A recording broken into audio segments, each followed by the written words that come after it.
Just go when you're ready. It's me, it's Johnny Boy. I'm with Brian Brady. Is it Acura? Acura Diamond, yeah. Where'd you get that name from? Accuracy, and my first 3 kids born was Amber, Chris and Kane. Oh, That's the good. Ac. And then the rest was just Acura, and also it sounds like Latin for care. So. Yeah. There's no Latin about me, it's just JB, Johnny Boy. Anyway, Brian, seriously, Yes, we've sir. talked about this so many times. The most important thing, what should any contractor be looking for? There's 2 little numbers or 2 letters, isn't there? There's the EN number, which is the EN rating on a blade, which is very, very important, and it's illegal for to be supplying blades without the EN mark on it. Yeah. And unfortunately, in the day-to-day process, So it's illegal to sell a blade without an it EMR. is. Without having an EN rating on the blade or marking on the blade. Good man, Johnny, flying saucers. It's on my foot. So Yeah. we also, some of our blades will also be approved by OSA, the Organisation for Safety Abrasives as well. That's Right. down to manufacturer's preference. It's an organisation to test the blades even further for bend testing and tension testing. And unbeknownst to what people think, these blades, no matter how safe you think they are, they can explode in their faces. Why is that, Johnny? Because diamond blades were designed for angle grinders. Angle grinders were not designed for diamond blades. Right, okay. Simple. And I tell everybody that the whole time. And on the Facebook and on other channels, you see guys and they're using these blades for doing elongated cuts, 115mm and 120. They're not designed for doing elongated cuts in 20mm porcelain. These are designed for to help toilers, and they've been adapted for landscapers. Do you think that the information that is coming through, or do you think contractors, landscapers in particular, because it's the difference, these tilers seem to know what they're doing in comparison to a landscaper who's dealing with porcelain now. It's a new product. Absolutely. They don't know enough, do they really? Absolutely they don't. And you see, landscapers are more familiar with working with softer materials. Like So, sandstone, Sandstone, limestone. timbers, elements of concrete paving, whether it be Marshalls or whether it be Tubermore or Kilsara and any of these other products. Concrete is obviously less dense than porcelain and some natural stone elements. And unfortunately, some of the practices that the operatives are having with these soft materials, when they transfer those same techniques that they're using for cutting softer materials and they use them for harder materials, well, someone can find out very, very abruptly that they shouldn't be doing that, and they wouldn't be doing that. Very abruptly. Very, very abruptly. Well, it can result in injury. It can be life-altering injury. It can also result in chipping a particular material in a direction you don't want it to chip in. Let it be said, I have used a grinder without a guard. You pulled me up on it. Yes. And I promise you now, I've never used a grinder since without a guard on it. Great, Johnny. Okay, so you know the message you've got over to me, it's there. I remember it, and I'm going to continue. What's the message to any contractor out there in respect of health and safety? What do we do? Health and safety is paramount, guys. You know, I know price Why? is very important. Okay, Why? because number one is, guys, you can't get spare parts for your eyes or a spare left ventricle for your lung. You've got to make sure you're going home to your family in the same condition that you went out to work in the first thing in the morning. And that's the important message, that you don't get a life-altering injury. Because if you do actually have an accident in the unlikely event or in the likely event, unfortunately, insurance are going to do a full investigation as to where, number one, where you trained, what was the quality of the product, and then you'll find then your insurance won't pay out. And they're looking always for that inroad not to pay out for you having an injury that you could have avoided by using a quality product while having the right knowledge and training. When we look at life-changing injuries, we look at like the military guys who lost legs and all this sort of thing. That's not self-inflicted, is it? No. So And those guys are well trained for that as well, don't forget as Yeah. well. But like everything else, it happens. yeah. So so EN numbers so important on a blade. EN numbers, directional arrow, speed of rotation. Direction of arrow, so you make sure you put the blade the right way around. Correct, and that it's facing that direction. Okay. You know. Dry blades and wet cutting blades. What's the difference there? Because sometimes we can get confused. Well, there. well, realistically, most blades you can actually use water, and water should be encouraged wherever you can, wherever it's safe to do so. There are So on that point, because we've discussed that health Yes. and safety. You see, guys, there's a little attachment I've seen out there. You can put it's water. like a snake. Yeah. I don't like them, and I think if you have them on an electrical grinder, get rid of them. Yeah. Because your power tool, such as your angle grinder, has been adapted for to take that. It's not been designed for to take that aftermarket, because it's not IP rated. So the first thing you don't want to do is electrocute yourself. Absolutely. So electrocute yourself. We Yeah. don't want that. So when we're using blades and we think about water suppressant, right? We actually Yes. got to think about You know, you see guys Cordless. using bottles on the side, spraying on the side of the blade. What's Yeah. your thoughts on that? Well, I cringe because I was in Spain a couple of years ago when I saw even one of the municipalities in Spain and their council workers standing around an electrical generator, a 9-inch grinder, and a guy standing with a Coke bottle with a slit in it. And all it takes is to change the direction of a wind or of a car to go by and blow it into the armature, and it's going to electrocute the operative who's using the tool. Do you think there are courses out there people can go on to sort of like you talked about the abrasive? So abrasive wheels will cover abrasive wheel, and it gets very confused when it comes to diamond because diamond is so technical. And diamond has had many advances in the last 10 years, probably since the last health and safety sheets have been written up for abrasives. And diamond is what's called a super abrasive. So diamond does an awful lot more what the original carborundum blade or the black carbon disc that you'll see in the wall there. It does so much more. There's so much more value to using a diamond blade than using a carborundum blade. You've less changes. I'm going to say this because I want we can come back and we can visit all this stuff again.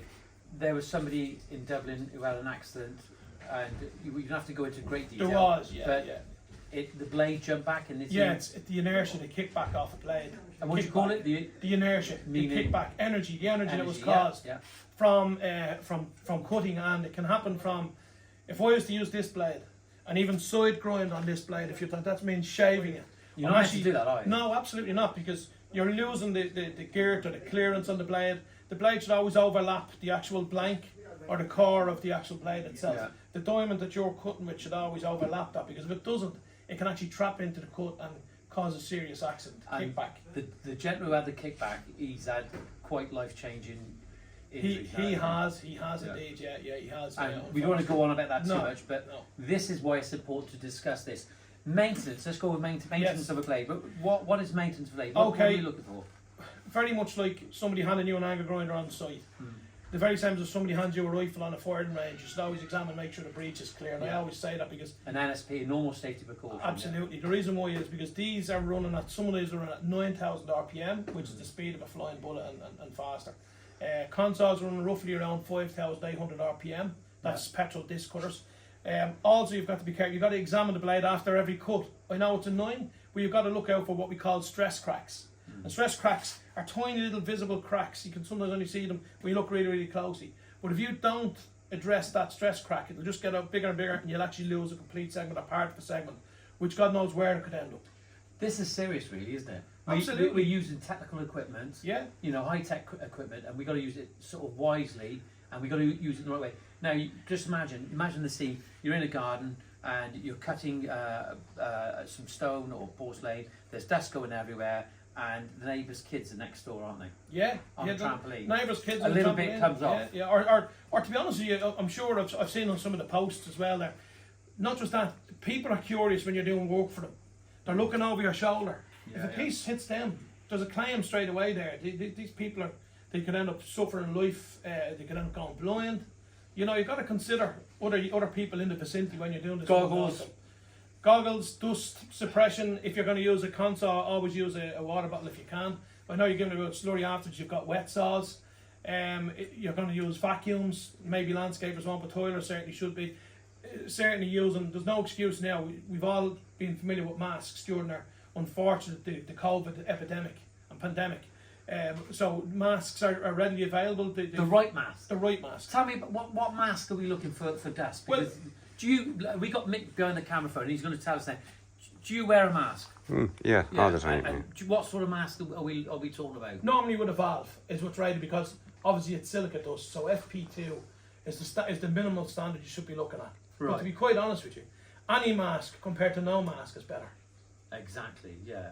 And you're already seeing guys wearing their t-shirt around their head, over their face, thinking that the dust is good. Yeah, look, they're making an effort at the end of the day, but still, they're able to go out and they're able to buy a fancy car or buy the latest tool. Listen, they're not going to be able to enjoy that car. You won't be. There's only one shot of health, you know, and you can't take that for granted. Right, okay, you know, okay. You so, really look, we've touched upon alpha safety. We can come back to this again. We talked about the EN number. Yeah. So EN numbers are so important, because if you are having an accident, the insurance is going to. You're not going to be, and you need insurance, don't you? Absolutely. Look, we couldn't trade without insurance. I know there's certain individuals out there supplying products that are trading without insurance. I'd say they barely even have car insurance. But that's a matter if it goes through to the courts. If you're unfortunate to have an accident, well then that's Let's get on to something really exciting now. Yeah. Porcelain trending massively in the landscaping industry. Yeah. You've got all these guys not knowing what to use. They're being told all sorts of things. What would be if in a toolkit, in a landscaper's toolkit, he's using porcelain, what would you have? Certainly I would have an angle grinder. Yeah. For doing smaller cuts, I'd have a small angle grinder. For doing small, not for elongated cuts. For those little intricate cuts around waste pipes and so on, and for if you want to be really, really fancy with something, yes, a small angle grinder. And if you're producing good work, quality work, you want a quality blade, don't you? Absolutely. And you want to include that into your price, don't you? Yeah, and another thing I'll tell people to check how they're putting the blade on. There's a lot of slippage from clamp plates, from using cheaper blades that have stickers. The glue tends to stick when it builds up heat, and that's a big problem for larger blades that have larger segments, heights, that the segment can crack off because there's a fluttering in the blade. And that fluttering happens because dirt has trapped underneath the clamp plate. You've tightened it, and that dirt can actually come loose while you're actually applying pressure and heat, and it slips, and that's where you get segment And loss. Mick picked on said it earlier on about guys using screwdrivers to tap the plate off. Yeah, you should never. An awful lot of guys lose. They should actually get a cable toy and actually cable toy on the spanner onto the end of the Like you used to have the check key on the drill. Exactly. Years ago, Don't lose it, because how else are you going to do it? So guys will be desperate. They'll use a voice scripts to try and think they're going to get the right torque set, and they're not. Or they'll use a screwdriver with a hammer, and they're damaging the bearings in their grinders, which will affect their cutting later on. And no matter what blade they put on after that, it'll actually have that same sequence. It's going to flutter. Yeah, listen, Bright, thank you very much for this. I hope that hopefully we can do a little bit more in the future and just get some education out there. And if you've got any questions, what's the website? It's www.acura.ie, where you'll find all our contact details by email, WhatsApp, or even ring into any of the guys in the office. Are always delighted to help. And there's plenty of guys on the desk can actually talk about this sort of Yeah. thing, like Gary as well and the other lads that are over there. Yeah. Look, thanks very much. Cheers, John. Really appreciate Always it. a pleasure. Thank All you. the best.